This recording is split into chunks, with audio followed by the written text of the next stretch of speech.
Canadian academics support self-determination, ask direct U.S. action. Stressing on the recognition of the self-determination of Tamils as the basis for any solution to the crisis in the island of Sri Lanka, Canadian academics for Tamil rights in a press conference Wednesday in Toronto said that the proscription of the LTTE had affected the peace initiatives and Canada was a party to be blamed.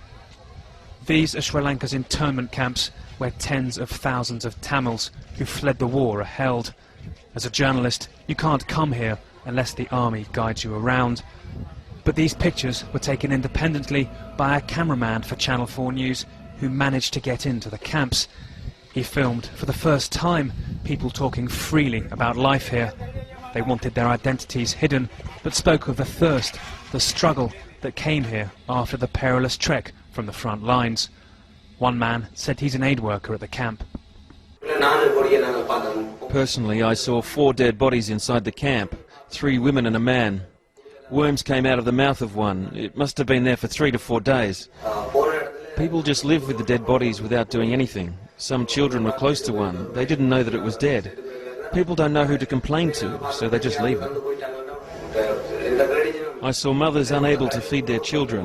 One asked me with tears for 2 spoons of milk powder to feed her kid, but I couldn't help her. Stories of families separated by war and then imprisoned apart during the peace. Fathers and mothers without their children. This man looking for his parents.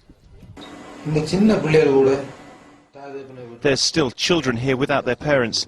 They're living through hardship. We don't have a life here. This is a jail. We don't know who is alive and who is dead. We learned of 2 children who died when they were caught up in a crowd that was trying to get to a food distribution truck. People were exhausted. They were only thinking about getting food, nothing else. Not even children under their feet.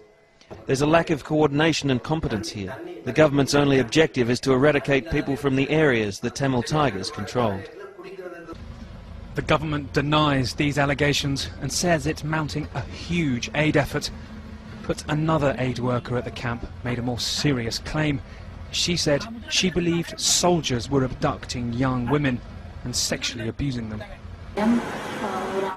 One elderly mother was crying inside the camp. I asked why. She said they'd taken her daughter away and she hadn't heard from her at all.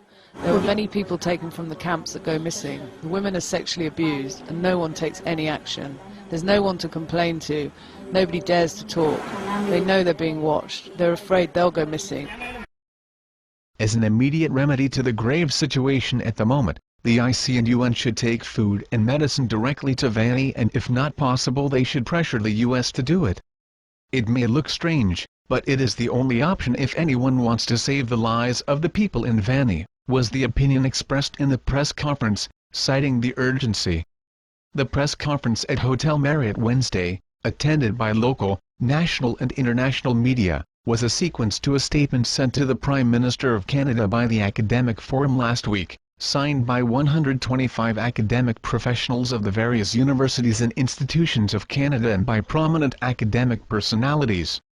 The root cause of the problem is the inability or unwillingness of the Sinhala Buddhist state to transform or restructure itself to accommodate Tamil aspirations, the speakers of the conference pointed out.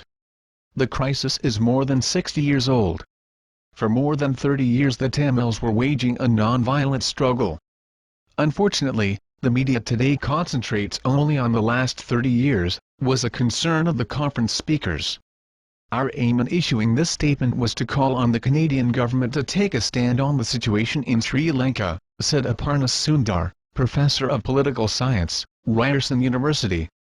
Talking on the initiative of the Canadian academics, the largest Tamil diaspora outside of Sri Lanka is in Canada, said Professor Aiken, professor of law at Queen's University and a member of the group, adding that the fact that so many Canadian Tamils are continuing to lose family members and friends in the ongoing crisis is what prompted us as concerned Canadian academics to stand in solidarity with them.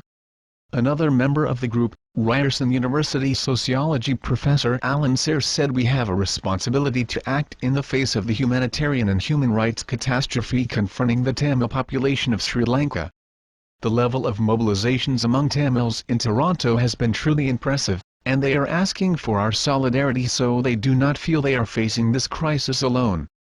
Sharon Aiken, professor of law, Queen's University, in her comments said while there is no doubt that the Tigers must change their stripes, Canada's proscription of the LTTE in concert with the EU, the United States and a number of other countries has had the effect of further marginalizing moderate voices within the Tamil militant movement and destroying the prospects for a political solution.